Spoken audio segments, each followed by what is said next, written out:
Hi, hello, may buntag sa ganan, may buntag, welcome back sa akong vlog karong buntag, mga ka-idol. Kumusta ka mo diha, mga ka-idol? Karon mga ka-idol na ako diri karon sa among hawanan sa among balay. Nga himuon diri sa among anytime. Karon wala ko man ni napanday mga ka-idol, ako sa ning gamiton for exercise. Kada buntag, alas 5:30, diri ko sa among hawanan para mag-exercise gamit aning equipment na ako mga ka-idol na pagpadyak para pang paligon sa tuhod mga ka-idol nga naapektuhan sa may stroke mga ka-idol. Sige, tara, pusuan niyo ako sa video ko today mga ka-idol. Muna siya mga ka-idol.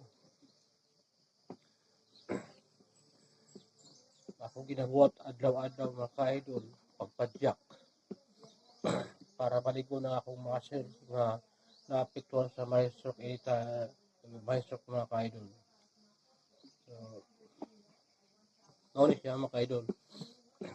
After sa akong exercise karong buntaga at na po sa akong garden mga ka-idol.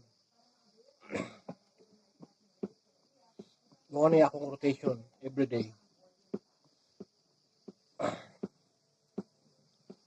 Padyak tani mga ka-idol mintas wala pa ta na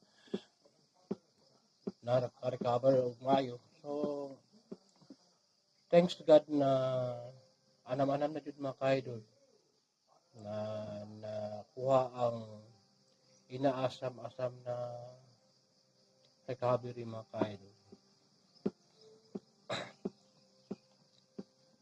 Muna akong rotation every day mga ka-idol. Nga pa, buntag sa iyo alas 5:30, magmata na ko na mga ka-idol. Unya, bangon ko, diri ko dito sa among hawanan. So, I see na diri ko magpunta sa among hawanan kay makitan po na ako diri ang kanindot sa view mga ka-idol. Diri man gud mga banda mga ka-idol. Na diri ang akong garden diri. Baba. So, nindot sa tao katilaan mga ka-idol. Dito mga ka-idol, gulayan na dito mga ka-idol. Dito banda.